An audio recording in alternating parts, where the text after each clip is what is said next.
chest, back, legs, hamstrings, abs. Designing a workout program can be like putting together a puzzle with 1,000 different solutions. Well, to get the right program, you need a little bit of science, but when doing so, you can make it not only more efficient, but far more effective. Putting together a workout, today on the Personal Edge Fitness Podcast. Welcome to the Personal Edge Fitness Podcast with Garrett Williamson. Health, wellness, exercise, nutrition, and a whole lot more. Got questions? Call us and leave a message at 251-278-EDGE or message us at Personal Edge Fitness on Facebook and Instagram, at Team PE on Twitter, or personaledgefitness.com. So I just got finished with a workout. I have to say I put it together this morning, dove headfirst right into it. I have a certain style that I prefer to work out in, but everybody does. Today was no different.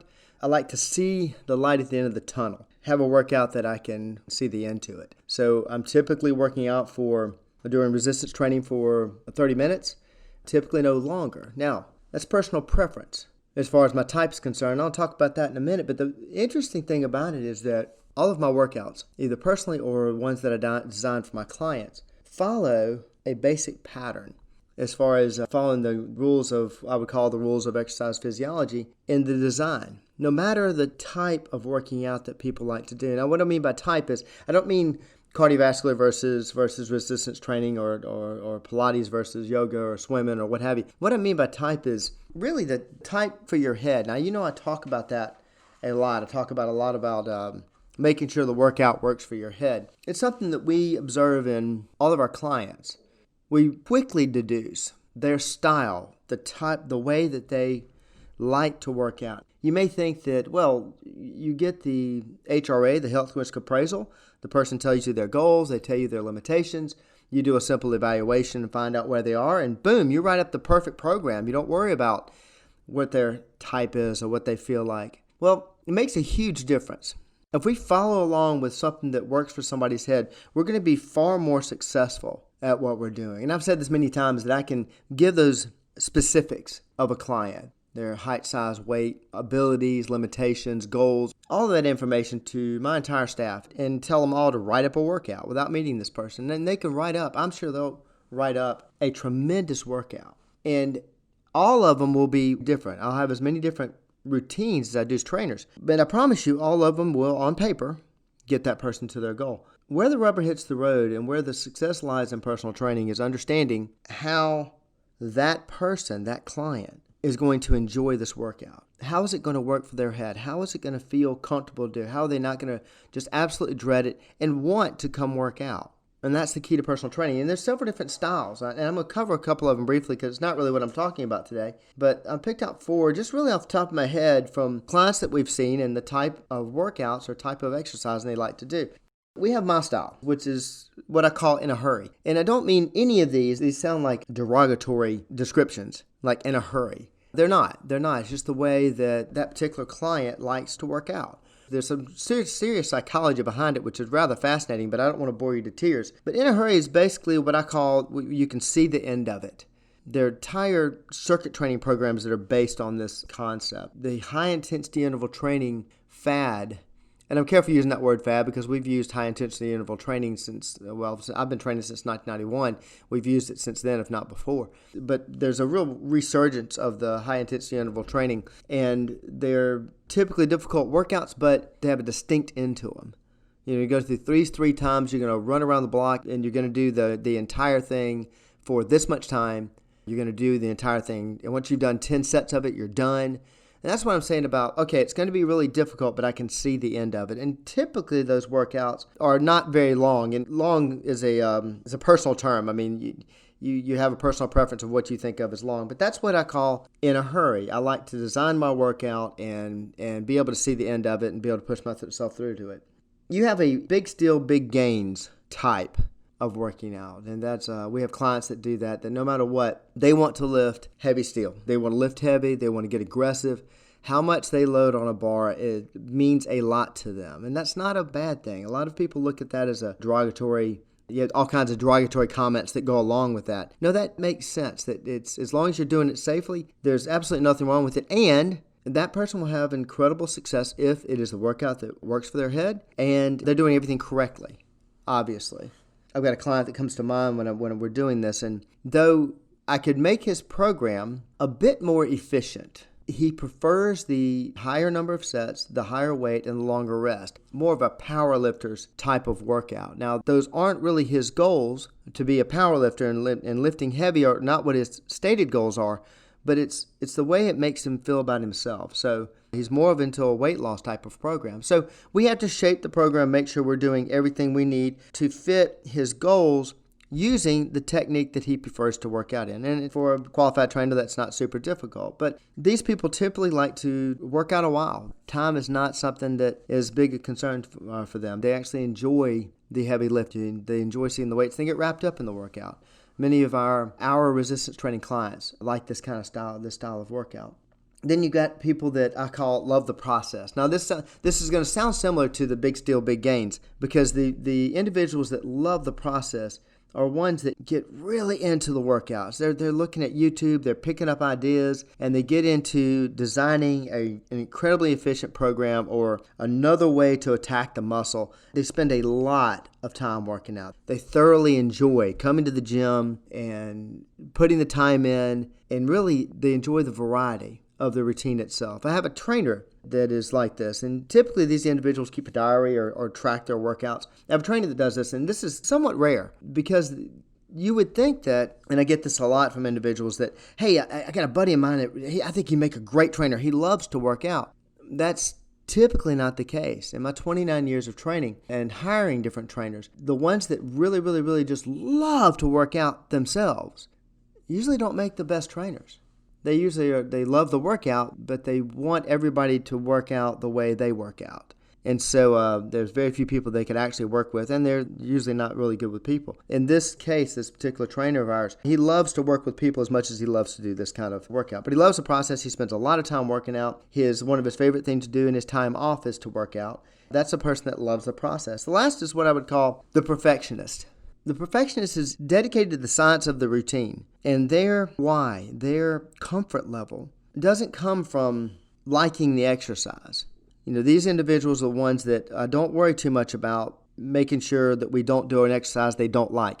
Rarely there's not an exercise they don't like. What they abhor, what they cannot stand, is if they go 1 inch the wrong way, almost scientifically. Now, what I mean by that is that, let's say we're working with a client and I'm working with this perfectionist, and I look around and Lindsay or Gary or happen to be on the next device I was going to. And I happen to tell this individual about the workout because they're very much into understanding why they're doing what they're doing. And let's say we're going to use a smaller muscle group exercise as a finishing exercise, but that machine or that device or whatever I was going to use for that is being occupied. If I went and did something else with that individual and then just came back, my client would not be happy at all. They've got to stay in that process. They've got to stay in that quote-unquote perfect routine.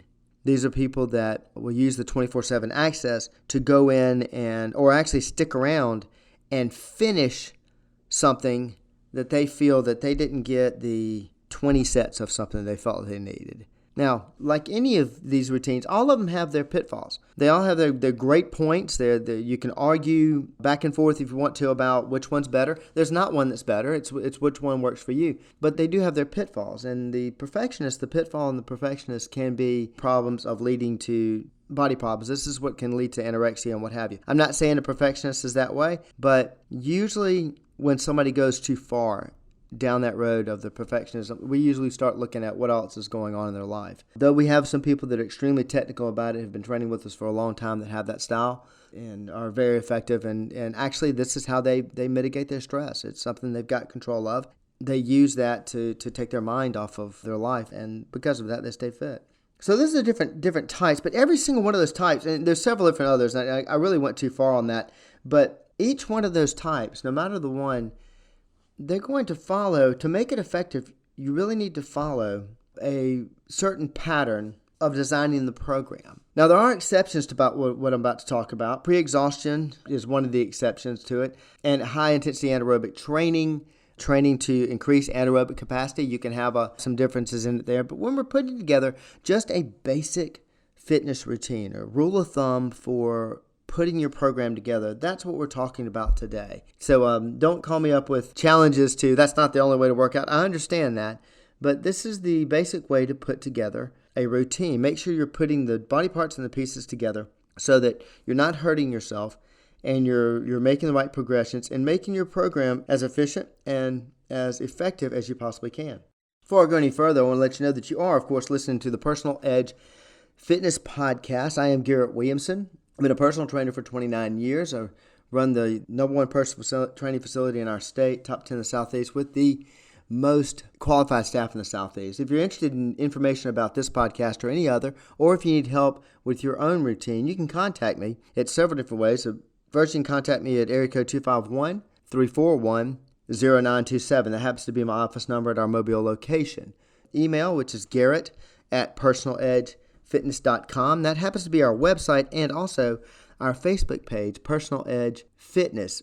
Comments, questions, love to hear from you. Also, please like and subscribe to our podcast.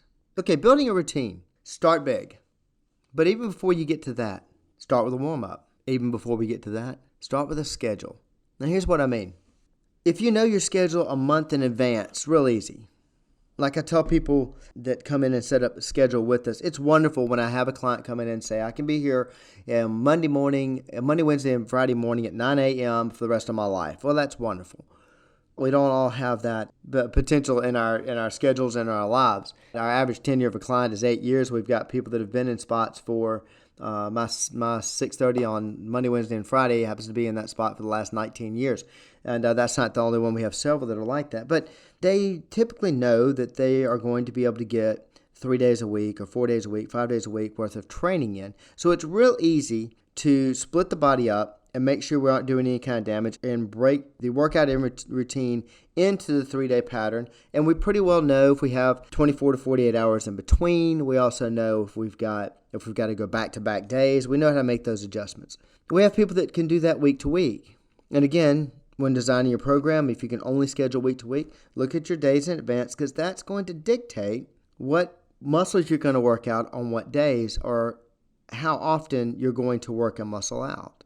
And then if you have something a little more erratic, well, I've got some answers for that also. It's a day-to-day type of situation. We have clients like that. We have to make changes on the fly, and there's modifications you need to make there. The reason for the modifications is that you begin to atrophy muscle at 72 hours after a workout. Now, what I mean is, remember, as a personal trainer, when you're working out, a physical therapist does the same thing. We're not building anything. Now, I'll repeat that. That sounds strange that you would think that's what we're doing, but we're not really building anything. We're breaking things down. We are breaking muscle down so that it repairs stronger. The way I like to describe it is we're basically telling the body, wrong, do it again.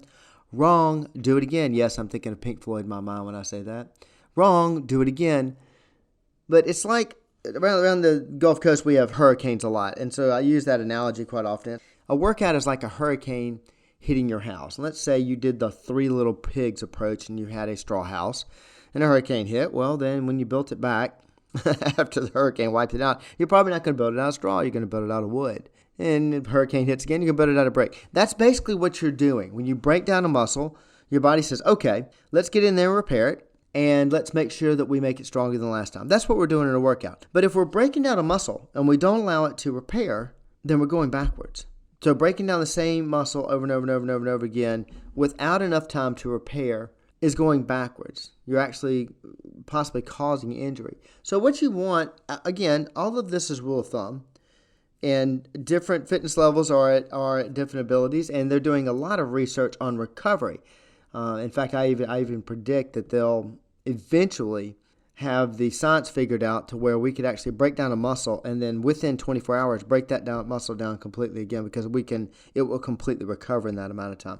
But typically 24 to 48 hours. You want to wait, and I would say 48 hours before you break down a muscle again.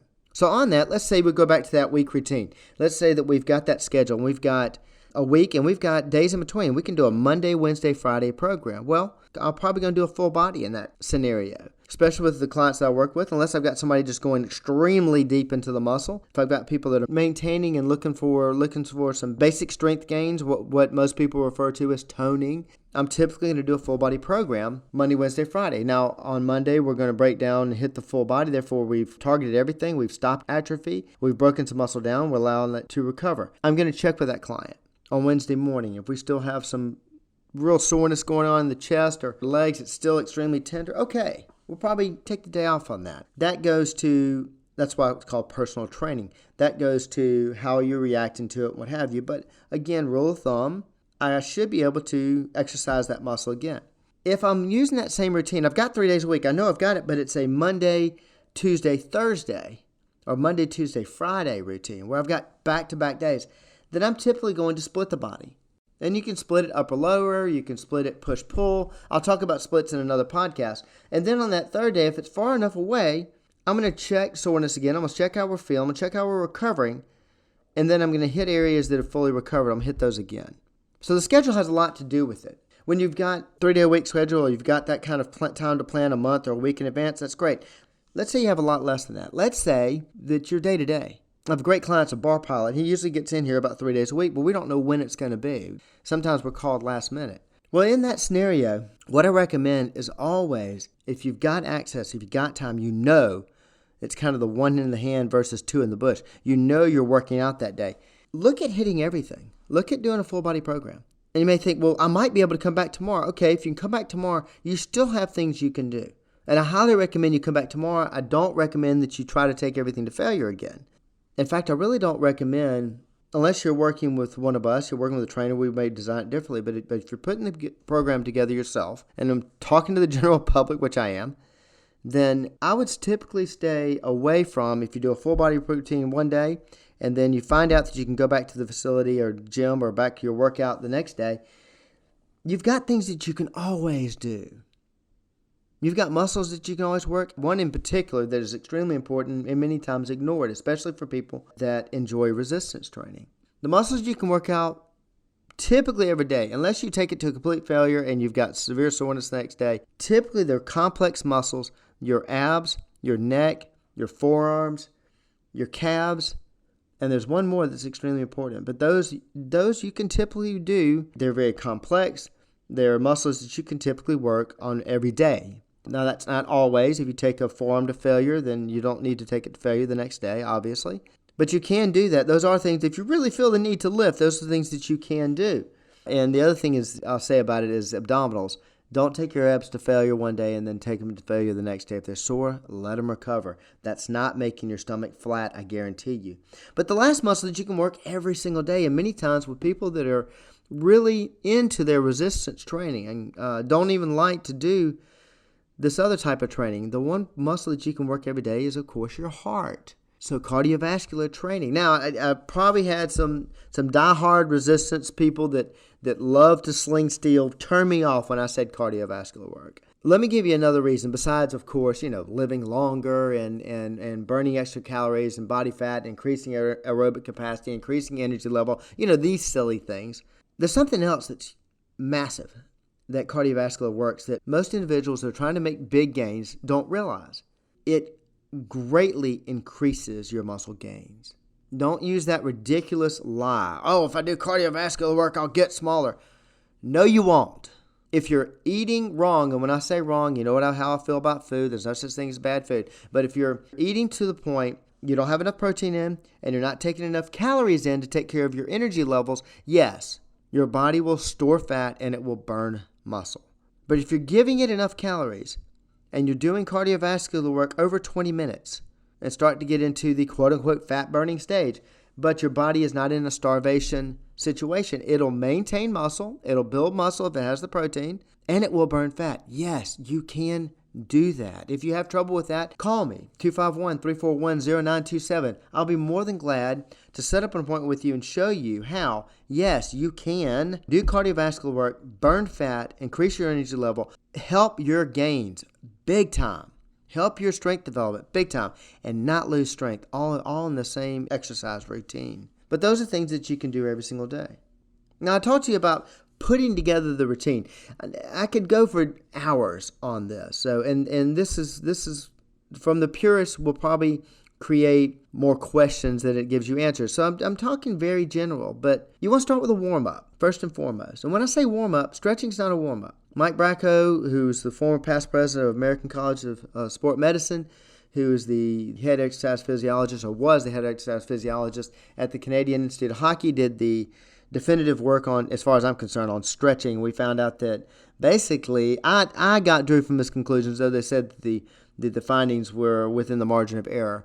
I still find that they probably cause more injury. Stretching beforehand causes more injury than it does help. Stretch afterwards, absolutely. Increase the mobility between the joints, absolutely. But a warm-up is basically getting your heart rate going a bit so that you can open up those capillaries, open up those arteries, and open up those veins. It has nothing to do with heat. I have plenty of people that come in and say, I'm sweating from outside, I'm warmed up. No, you're not. You need to get the entire body moving. You get on some cardio, get that, really not so much the entire body, but the circulatory system moving, so that you can get blood to those muscles, which is going to carry your energy, which is going to carry your nutrients, and it's going to make your workouts far more effective. You're going to be able to lift better. So, but a good, 5-minute warm up on a active somewhere around 65 to 70% of your max heart rate is great.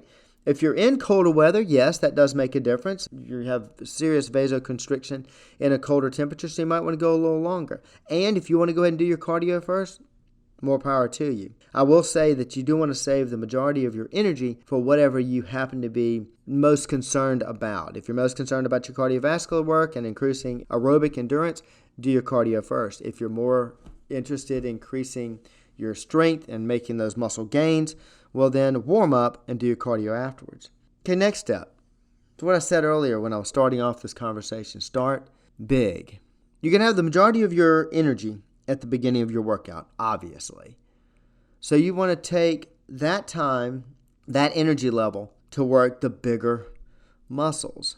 Also, by working the bigger muscles, if you were to take the smaller muscles and fatigue them, you're not going to be able to successfully take the larger muscle groups to failure. And I'll tell you what I mean. If I were to work, I was working chest and triceps, which they work actually in tandem. If I were to wear out my triceps and then try to effectively work chest, well, I'm not going to have the quote-unquote helper muscles to work my chest out. Plus, I have the chance of injuring my triceps. Now, there is a pattern of training, and I'll do a podcast on this. It's called pre-exhaustion, and it's when you're trying to focus on those smaller muscles, and you do exactly what I just said don't do. But if you're doing pre-exhaustion, you're going to approach it from a whole different standpoint. You're going to use a different set of rules. It's almost like saying, hey, Garrett, why can't you hit home runs? Well, because we're playing football. So there is a way of doing that, but pre-exhaustion, like I say, we're going to save that for another podcast. Not only do you start with the bigger muscle groups in a chain of muscles that you happen to be working. Let's say you're doing a 5-day split. So therefore, you've got to split the body up. Monday, chest, triceps, shoulders. You're going to turn into legs, back, and bis or something. Some kind of a split like that so that you're not working chest one day and chest the next day. Or what I see a lot, working chest and therefore wearing out your triceps and then coming back the next day and working triceps. If you're going to moving that muscle and working that muscle one day, then you ought to make sure we're taking both those muscles to failure. But if you're going to grab whatever the biggest muscle group that you're planning on working that day, and you're going to start with that largest muscle. Now, the largest muscle in the body is the gluteus maximus. That happens to be the muscle group, I should say. That happens to be all around your hips. That happens to be the derriere and the rear end. And as I always like to say, my wife says that my largest muscle is not my gluteus maximus. My largest muscle happens to be in my head. Yeah, I get that a lot. I have clients that feel the same way, I believe. So, but we're going to start with the larger muscle. We're going to take that muscle to failure, and then we're going to use the smaller muscles. We're going to finish those off. Now, here's what I mean. Let's say we're going to work chest. Well, in chest, the majority of your chest moves, you've got other muscles that are involved. You have to go through a few muscles to get to your chest. One of them you have to go through is your tricep. You usually have to go through the shoulder group, especially the deltoids. before you really take the chest to failure. So we'll start off with the chest. We'll work that chest to failure, possibly using some supersets from like a fly motion down to a dip motion. And when you're doing a superset like that, you're using the helper muscles to take the big muscle to failure. Once we've pretty well worked our chest out, then we're going to go to the next larger group. And in that particular scenario would be the shoulders. We're going to take the shoulders to exhaustion, finally finishing with the triceps. Because by the time we get to the triceps, the shoulders can't take a whole lot more and the chest can't take a whole lot more. But the chest and shoulders have been somewhat protecting the triceps, though the triceps have been used in your workout. So we're going to do what I call finish them off. You're going to hit a few exercises, one exercise or a few exercises, depending on your style and type of training, to take that smaller muscle group to failure. Now, what's going to happen here by using this pattern of going from bigger to smaller is going to be safer. You're going to have less of a tendency for injury if you're working out a large muscle group and then moving to small muscle groups. Now, again, you've got others besides this, but you've got pre-exhaustion as a type of training. And again, I'll cover that in another podcast. So there is another way of doing that. But typical rule of thumb, if you do that, if you go from a larger muscle group to a smaller muscle group, after a good warm-up, and you've broken down your schedule so that you're not repeating an exercise too soon or repeating a body part too soon, you're going to make your workouts far more efficient and far more effective. Now, I've spent quite a bit of time on this podcast covering a lot of information as far as putting together a workout routine. And I didn't tell all the details, but of course, everybody's different. If you have any questions about that, again, I can be reached at our mobile location at 251-341-0927. Reach out to me at Garrett, Garrett, just like Levi Garrett, Garrett at personaledgefitness.com. You can also reach us at our website, personaledgefitness.com. Hit the info tab, and we'll respond to that. Or reach out to us on Facebook at Personal Edge Fitness. Hey, folks, I sure appreciate you joining me today for the Personal Edge Fitness Podcast. I want to remind everybody to stay hydrated, and as always, live your own level of wellness. Thanks for listening to the Personal Edge Fitness Podcast with Garrett Williamson. Subscribe now and be a part of the show by calling 251-278-EDGE or message us on Facebook and Instagram at Personal Edge Fitness or at Team PE on Twitter, and visit us at personaledgefitness.com.